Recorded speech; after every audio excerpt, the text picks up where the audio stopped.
ಎಲ್ಲರಿಗೂ ನಮಸ್ಕಾರ. ಪಂಚಮಸರಿ ಕನ್ನಡ ಜ್ಯೋತಿ ಯೂಟ್ಯೂಬ್ ಚಾನಲ್ಗೆ ಸ್ವಾಗತ.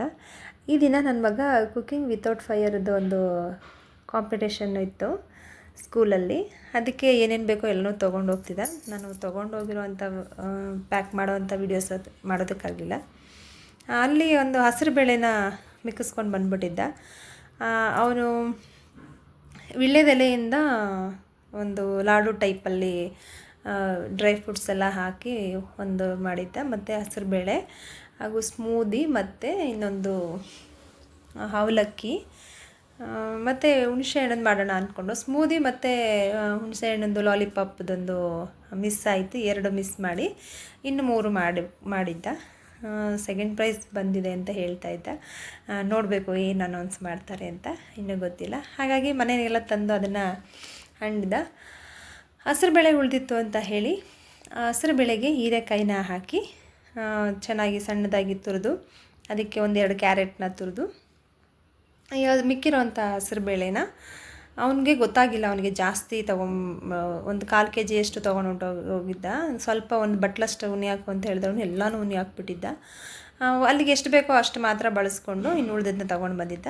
ಆದ್ದರಿಂದ ನಾನು ಅದನ್ನು ನುಣ್ಣಗೆ ರುಬ್ಕೊಂಡು ಹಸಿರು ಬೇಳೆನ ಅದಕ್ಕೆ ಕ್ಯಾರೆಟ್ ತುರಿ ಮಾಡಿರೋದು, ಹೀರೆಕಾಯಿ ತುರಿ, ಮತ್ತು ಹಸಿ ಮೆಣಸಿನ್ಕಾಯಿ ಸಣ್ಣದಾಗಿ ಹೆಚ್ಕೊಂಡಿರೋದು, ಈರುಳ್ಳಿ ಮತ್ತು ಕೊತ್ತಂಬರಿ ಸೊಪ್ಪು, ಇದನ್ನೆಲ್ಲನೂ ರೆಡಿ ಮಾಡಿಟ್ಕೊಂಡು ಇದಕ್ಕೆ ಈ ಹಸಿರು ಬೇಳೆನ ರುಬ್ಕೊಂಡಿರೋದಕ್ಕೆ 1 ಕಪ್ನಷ್ಟು ಗೋಧಿ ಹಿಟ್ಟು, 1 ಕಪ್ನಷ್ಟು ಒಡ್ರಾಗಿ ಹಿಟ್ಟನ್ನ ತೊಗೊಂಡಿದ್ದೆ. ನಿಮಗೆ ಗೊತ್ತಿರುತ್ತೆ, ನಾನು ಸಾಮಾನ್ಯ ಬಳಸೋದು ಮಿಲೆಟ್ಸ್ದು.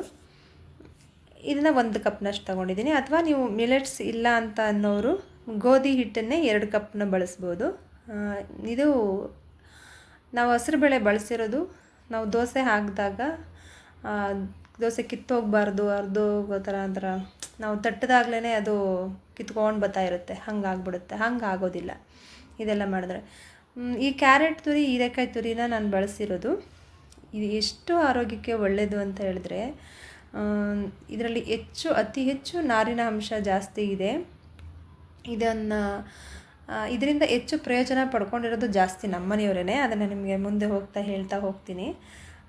ನಾವು ಇದನ್ನು ಹಾಕಿದ್ರೂ ಇದು ನಾವು ಹೀರೆಕಾಯಿ ಹಾಕಿದ್ದೀವಿ ಅಂತಲೇ ಅನಿಸಲ್ಲ. ಸಾಮಾನ್ಯ ನಾನು ಎಲ್ಲ ರೆಡಿ ಮಾಡಿ ಸರ್ವ್ ಮಾಡಿಕೊಡೋ ತನಕ ನಾನು ಏನು ಮಾಡಿದ್ದೀನಿ, ಏನು ಹಾಕಿದ್ದೀನಿ ಅಂತ ನನ್ನ ಮಕ್ಕಳಿಗೆ ಯಾರಿಗೂ ಗೊತ್ತಿರೋದಿಲ್ಲ. ಗೆಸ್ ಮಾಡಿ ಅಂತ ಹೇಳಿದಾಗಲೂ ಕೂಡ ನಮ್ಮ ಮನೆಯವ್ರಿಗಾಗಲಿ ಯಾರಿಗಾದರೂ ಅವ್ರು ಯಾರೂ ಕಂಡುಹಿಡಿಯೋದಿಲ್ಲ.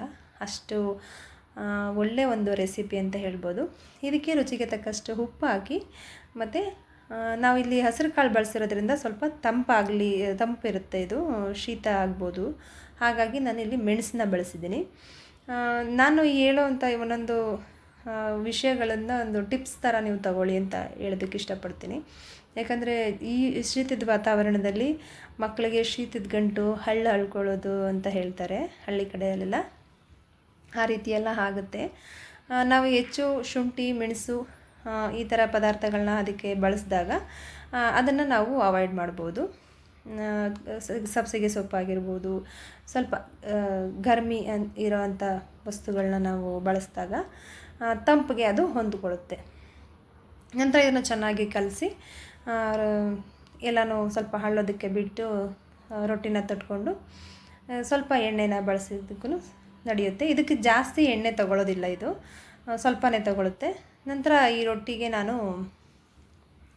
ಹೀರೆಕಾಯಿ ಚಾಪ್ಸ್ ಮಾಡೋಣ ಅಂತ ಅಂದ್ಕೊಂಡೆ. ಇದು ಸೇಮ್ ಚಿಕನ್ ಚಾಪ್ಸ್ ಥರನೇ ಬರುತ್ತೆ. ನಾವು ಇಲ್ಲಿ ಹೀರೆಕಾಯಿನ ಬಳಸ್ತಾ ಇದ್ದೀವಿ ಅಷ್ಟೇ, ಹೀರೆಕಾಯಿ ಚಾಪ್ಸ್ ಥರ. ಇದಕ್ಕೆ ಒಂದು ದಪ್ಪ ಈರುಳ್ಳಿ, ಇದು 2 ಈರುಳ್ಳಿ ಕಟ್ ಮಾಡ್ಕೊಂಡಿದ್ದೀನಿ ನಾನು ದಪ್ಪದು. ಒಂದು ಟೊಮೊಟೊ, ಜಾಸ್ತಿ ಟೊಮೊಟೊ ಹಾಕೋಂಗಿಲ್ಲ ಇದಕ್ಕೆ. 1 ಬಟ್ಲಷ್ಟು ಅಂದರೆ ಒಂದು ಅರ್ಧ ಹೋಳಷ್ಟು ತೆಂಗಿನಕಾಯಿ, 1 ಹೋಳಷ್ಟು ಅಂದರೆ ಅರ್ಧ ಬಟ್ಲಷ್ಟು ಕಡಲೆ, ಮತ್ತು ಕೊತ್ತಂಬರಿ ಸೊಪ್ಪು, ಹೀರೆಕಾಯಿನ ರೆಡಿ ಮಾಡಿ ಕಟ್ ಮಾಡಿ ಇಟ್ಕೋಬೇಕು. ನಿಮ್ಗೆ ಯಾವ ಶೇಪಲ್ಲಾದರೂ ಕಟ್ ಮಾಡ್ಕೊಳ್ಳಿ. ಒಂದು 3ರಿಂದ 4 ಬೆಳ್ಳುಳ್ಳಿ, 8 ಹಸಿಮೆಣಸಿನ್ಕಾಯಿ, ಒಂದು ಸ್ಪೂನಷ್ಟು ಮೆಣಸು, 8 ಲವಂಗ, ಮತ್ತು 4 ತುಂಡಷ್ಟು ಚಕ್ಕೆ ಚಿಕ್ಕದು, ಮತ್ತು ಒಂದು ಅರ್ಧ ಸ್ಪೂನಷ್ಟು ಮೆಂತ್ಯ.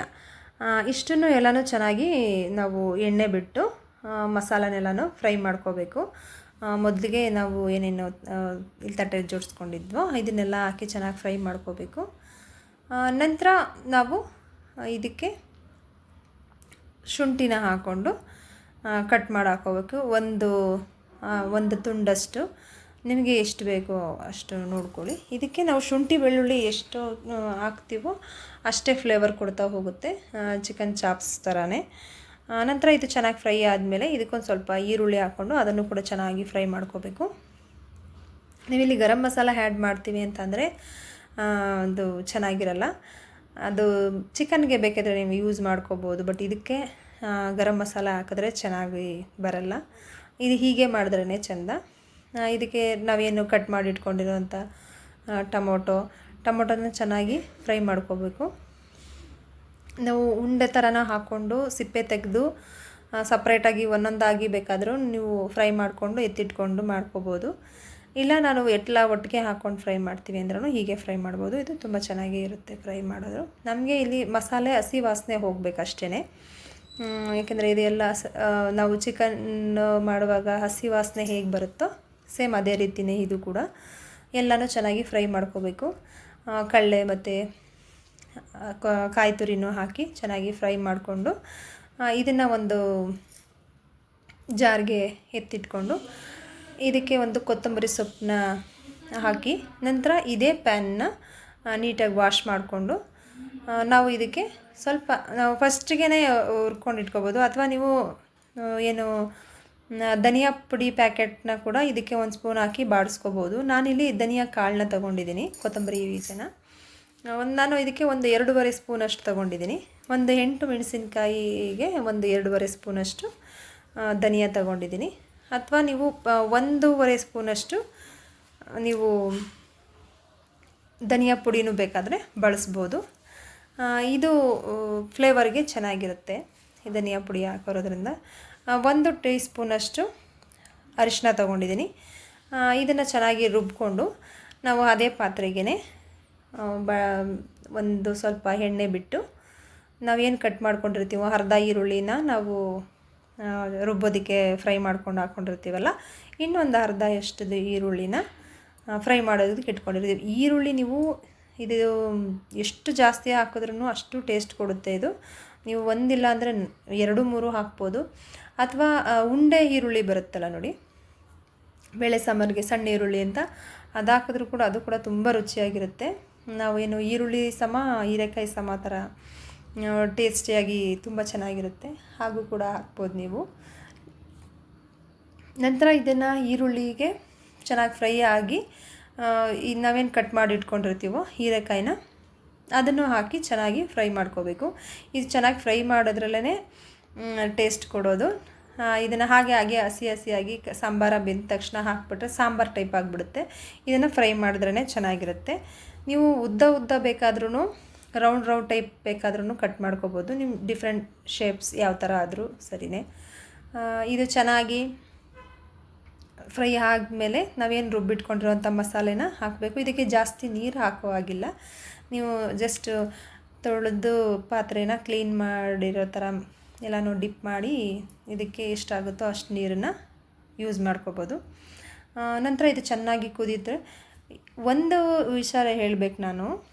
ಈ ಕಡಾಯಿನಲ್ಲಿ ಮಾಡಿದ್ರೆ ಮಣ್ಣಿಂದ ಮಡಕೆನಲ್ಲಿ ಮಾಡ್ತಾಯಿದ್ದೀನಲ್ಲ ನಾನು ಅಷ್ಟು ಜೋರು ಉರಿ ಕೊಟ್ಟಿದ್ರೂ ಕೂಡ ಇದು ಹುಕ್ಕು ಬಂದು ಸುರಿಲಿಲ್ಲ. ನನಗದೇ ಆಶ್ಚರ್ಯ ನನಗೆ, ಏಕೆಂದರೆ ನಾನು ಒಂದು ಸರಿನೂ ಇವಾಗ ಹೊಸದಾಗಿ ಬಳಸ್ತಾ ಇರೋದ್ರಿಂದ ಮಾಮೂಲಿ ಸಾಂಬಾರು ಪಾತ್ರೆಯಲ್ಲಿ ಮಾಡಿದಾಗ ಹುಕ್ಕು ಬಂದುಬಿಡುತ್ತೆ ಅಂತ ನಾನು ಒಲೆ ಮುಂದೆನೇ ನಿಂತ್ಕೊಳ್ತಿದ್ದೆ ಯಾವಾಗ್ಲೂ. ಈಗಲೂ ಹಾಗೆ ನಿಂತ್ಕೊಳ್ತಿದ್ದೀನಿ, ಬಟ್ ಹುಕ್ಕು ಬಂದು ಸುರಿಲೇ ಇಲ್ಲ ಇದು. ಏಕೆಂದರೆ ಕಾಯಿ ಜಾಸ್ತಿ ಹಾಕಿರ್ತೀವಿ, ಕಡಲೆ ಹಾಕಿರ್ತೀವಿ, ಸಾಮಾನ್ಯವಾಗಿ ಹುಕ್ಕು ಬರೋದು ಸಹಜನೇ. ಬಟ್ ಹಾಗೆ ಬರಲಿಲ್ಲ. ನೀವು ಕೂಡ ಒಂದು ಸಲ ಈ ಮಡಕೆ ಇದರಲ್ಲಿ ಕಡಾಯದಲ್ಲಿ ಬಳಸಿ ಅಡುಗೆ ಮಾಡೋದನ್ನು ಪ್ರಯತ್ನ ಮಾಡಿ. ಆರೋಗ್ಯಕ್ಕೂ ಕೂಡ ಒಳ್ಳೆಯದು. ಗ್ಯಾಸ್ ಏನು ವೇಸ್ಟ್ ಆಗೋದಿಲ್ಲ. ನೀವು ಆ ಥರ ಎಲ್ಲ ಅಂದ್ಕೊಳ್ಳೋಕೆ ಹೋಗ್ಬೇಡಿ. ಪಾತ್ರೆ ತುಂಬ ಬೇಗ ಕಾದ್ಬಿಟ್ರೆ ಎಷ್ಟು ಬೇಗ ಅಡುಗೆ ಆಗುತ್ತೆ ಅನ್ನೋದೇ ಗೊತ್ತಾಗೋದಿಲ್ಲ. ನೋಡಿದ್ರಲ್ವ, ನಿಮಗೆ ಈ ವಿಡಿಯೋ ಇಷ್ಟ ಆಗಿದೆ ಅಂತ ಅಂದ್ಕೊತೀನಿ. ಇಷ್ಟ ಆಗಿದರೆ ಲೈಕ್ ಮಾಡಿ, ಶೇರ್ ಮಾಡಿ, ಸಬ್ಸ್ಕ್ರೈಬ್ ಆಗಿ, ಕಮೆಂಟ್ ಮಾಡೋದನ್ನು ಮರಿಬೇಡಿ. ಧನ್ಯವಾದಗಳು. ನಮಸ್ಕಾರ.